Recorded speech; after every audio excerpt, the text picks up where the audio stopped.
அஸ்ஸலாமு அலைக்கும் வரஹ்மத்துல்லாஹி வபரகாத்துஹு.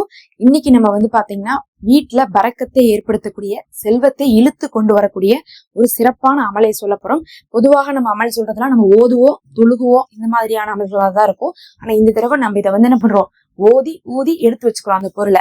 அந்த பொருளை உணவுப் பொருட்களாக இருக்கிறதுனால நம்ம நம்மளுடைய உணவுல அதை சேர்த்தும் போது நம்மளுடைய வீட்டுல என்ன ஆகும், பரக்கத்து அதிகமாகும். இன்னும் இந்த உப்பை நீங்க பயன்படுத்த வீட்டுல இருக்கக்கூடிய உங்களுடைய உள்ளத்திலயும் என்ன ஒரு ஒற்றுமை வரும்.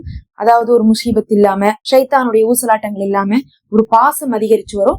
இது உப்புல செய்யக்கூடிய ஒரு அமல் தான்.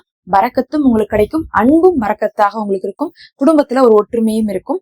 இதுக்கு நீங்க பாத்தீங்கன்னா, நீங்க இப்ப வச்சிருக்கக்கூடிய உப்பு புதுசாதான் வாங்கணும்னு அவசியம் இல்ல. உப்பு எல்லாம் நம்ம என்ன பண்ண முடியாது, பயன்படுத்திட்டு வச்சிருக்க மாட்டோம். நம்ம கொஞ்சம் கொஞ்சமா தான் எடுத்து பயன்படுத்திட்டு இருக்கோம். அதனால வீட்டுல இருக்கக்கூடிய உப்பு எடுத்துக்கோங்க, ஒரு பாத்திரத்துல எடுத்துக்கோங்க. அது எவ்வளவு வேணா எடுத்துக்கலாம். ஒரு பாத்திரத்துல நிரம்ப எடுத்துக்கோங்க. எந்த பாத்திரம் எடுத்தாலும் எப்பவுமே ஓரளவுக்கு நல்லா நிரப்பமாவே எடுத்துக்கணும் அமல் செய்யறதுக்கு. எடுத்துட்டு இந்த அமலை செய்யணும். எப்படி இந்த அமலை செய்யணும்னு பாத்தீங்கன்னா, சுத்தமான இடத்துல அமர்ந்து நீங்க முதல்ல பிஸ்மி ஓதி ஆரம்பிங்க.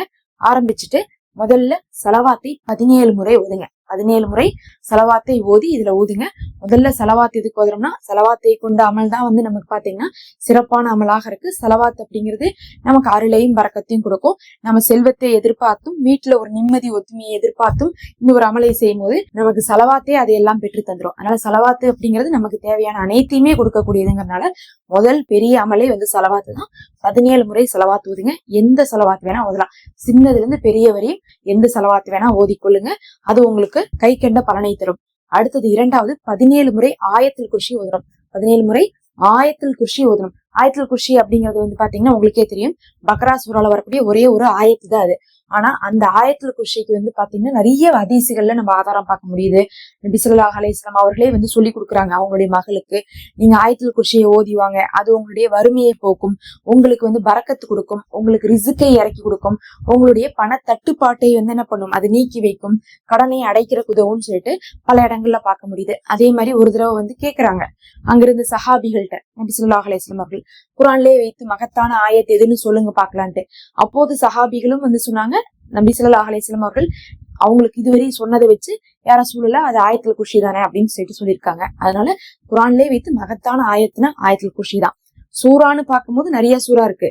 சூறா வேற, ஆயத் வேற. ஆயத்துனா தனியா இருக்கக்கூடிய அந்த ஒண்ணுதான் ஆயத்து. சூறா அப்படிங்கிறது ஒரு சூறாக்குள்ள எத்தனை ஆயத்து வேணா இருக்கலாம். அதனால ஆயத்துல் குர்சிங்கிறது சூறா கிடையாது, ஒரு ஆயத்து. குர்ஆன்லயே வச்சு மகத்தான ஒரு ஆயத்துனா அது ஆயத்துல் குர்சி. 17 முறை ஓதிக்கொள்ளுங்க. ஓதுனதுக்கு பிறகு இந்த 4 இஸ்மையும் சேர்த்தி 17 முறை ஓதிக்குங்க. தனித்தனியா கூட ஓதிக்கலாம், ஒன்னும் பிரச்சனை இல்ல. யா ரஹீமு, யா ரஸாக்கு, யா மாலிக்கு, யா வஹாபு, இது 4. இதுல பாத்தீங்கன்னா ஃபர்ஸ்ட் ரஹீமுனா என்னது, அல்லாஹுடைய கிருபையும் அன்பையும் பத்தி பேசுறோம். யா அல்லாஹ் நீ அன்போடு இருக்கிற அப்படிங்கிறோம். சொல்லிட்டு ரெண்டாவது என்ன கேக்குறோம், ரஸாக்கு, நீ அன்போடு இருக்கிற, நீ தான் எங்களுக்கு உணவை கொடுக்கணும்னு கேக்குறோம். ரஸாக்னா ரிஸ்க், உணவு, பணம் எல்லாமே அப்படிதான். அதுக்கு நம்ம என்ன கேட்கிறோம், முதல்ல அல்லாஹ்வை அன்பானவன் சொல்லி நம்ம கேட்கிறோம். இப்ப நம்மள்ட்ட யாராவது நீங்க ரொம்ப நல்லவங்க, நீங்க தான் ஹெல்ப் பண்ண முடியும்னு சொன்னா நம்ம பண்ணுவோம்ல, அந்த மாதிரி அல்லாஹ் இடத்துல நல்லவங்க, நீ ரொம்ப பாசமானவன் சொல்லிட்டு நம்ம என்ன பண்றோம், கேட்கிறோம், ரிஸ்க் கேட்கிறோம். அடுத்தது என்ன பண்றோம், ஏன் மாலிக்னா என்னது, அரசன், அதிபதினு அர்த்தம். அல்லாஹ்ட்ட என்ன சொல்றோம், உங்ககிட்டதான் எல்லாமே இருக்கு, நீ அரசனா இருக்கிறேன்னு சொல்லிட்டு ஏன் வஹாபு, தாராளமாக கொடுக்கக்கூடியவன் அப்படின்னு நம்ம சொல்றோம். அதாவது உங்ககிட்டதான் இருக்குது அப்படிங்கறத சொல்றோம். ஃபர்ஸ்ட் மன்னன் அப்படின்னு சொல்லிட்டோம். மன்னன்னாவே இந்த உலகத்துக்கே நீதான் மன்னன் அப்படின்ட்டோம். எல்லாமே உங்ககிட்ட தான் இருக்குது.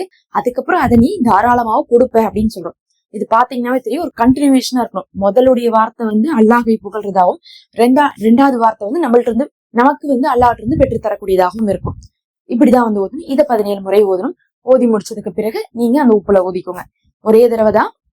முதல்ல சலவாத்து 17, ஆயத்துல் குர்சி 17, அதுக்கப்புறம் இந்த இஸ்முகள் 4 சேர்த்து 17 ஊதிட்டு இந்த உப்பை என்ன பண்ணுங்க, மிச்சம் இருக்கக்கூடிய உப்போட கலந்து வச்சுக்கோங்க.